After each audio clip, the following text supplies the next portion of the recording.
من الناحية الرسمية دخلت الولايات المتحدة في حالة تقشف صارمة بعد توقيع الرئيس الأمريكي باراك أوباما على قرار يخفض الإنفاق الحكومي لأكثر من 85 مليار دولار في اقتطاعات عشوائية ستعرقل النمو الاقتصادي للولايات المتحدة وتحد من الجاهزية العسكرية لها. القرار الذي حاول أوباما تلافيه على مدى الأسابيع الماضية جاء بعد أن أخفق في إقناع الحزب الجمهوري بفرض ضرائب جديدة على الأغنياء من الشعب الأمريكي وسحب الإعفاءات الضريبية الممنوحة للشركات الكبرى كوسيلة لإيجاد موارد جديدة للخزانة الأمريكية وتلافي اقتطاعات خطيرة ستؤثر على مستقبل الطبقة المتوسطة وتدخل الاقتصاد الأمريكي في حالة ركود خطير.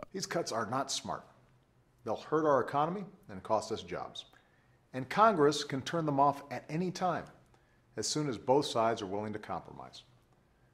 As a nation, we've already fought back from the worst economic crisis of our lifetimes, and we'll get through this too. But at a time when our businesses are finally gaining some traction, hiring new workers, bringing jobs back to America, the last thing Washington should do is to get in their way. وعلى الرغم من تأكيد الرئيس أوباما أن تلك التخفيضات لن تكون نهاية العالم بالنسبة للولايات المتحدة، إلا أنها ستؤدي لإلحاق المزيد من الفوضى بحركة الملاحة الجوية ونقص في المواد الغذائية مع ضعف عمليات التفتيش والمراقبة في إجراءات السلامة العامة، بالإضافة لإغلاق العديد من المؤسسات الاجتماعية والصحية التي تعنى بالطبقة المتوسطة. Let's make it clear that the president got his tax hikes on January 1st. This discussion about revenue, in my view, is over. It's about taking on the spending problem here in Washington. And I'm hopeful that we won't have to deal with the threat of a government shutdown while we're dealing with the sequester at the same time. وتهدف هذه الاقتطاعات للحد من المديونية العالية للحكومة الفيدرالية التي وصلت لأكثر من 16 ألف مليار دولار وتقليل العجز في الموازنة بمعدل سنوي يتجاوز 1,000 مليار دولار تذهب لقطاعي الرعاية الصحية والقوات العسكرية التي ستصبح الأكثر تضررا نتيجة لاقتطاع أكثر من 45 مليار دولار من موازنة الدفاع التي استخدمت في الأصل لتمويل حربي العراق وأفغانستان. They believe government is always bad, that cutting taxes is always good, and that if a Democrat is in office, then and only then do budget deficits matter.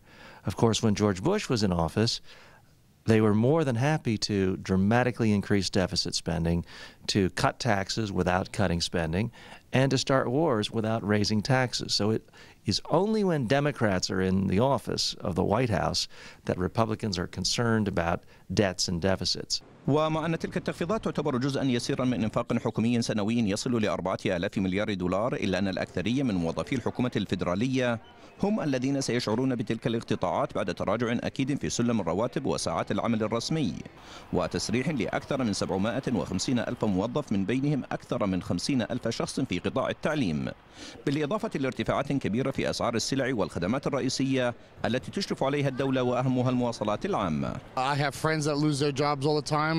I work in the education field. I'm sure I'll be losing my job. Just this year I got my job back and now I'm going to lose it again, all because of I figure that as the years go on it'll get better, but right now it seems like we're stumping again. Once again we're going down. وعلى الرغم من تفاؤل الرئيس الأمريكي باراك أوباما، إلا أن الكثير من الأوساط الاقتصادية استبعدت إمكانية التوصل إلى حل وسط مع تمسك الحزب الجمهوري بموقفه الرافض لأي زيادة جديدة في الضرائب على الأغنياء من المجتمع الأمريكي كحل وسط للتخفيف من حدة التخفيضات في الإنفاق الحكومي. حسن أبوزيتون، الاخبارية، نيويورك.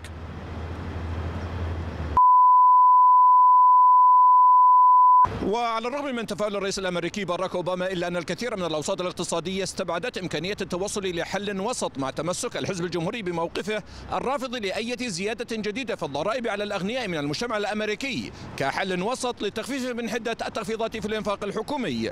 حسن أبوزيتون، الإخبارية، لبرنامج أموال ومسارات، نيويورك.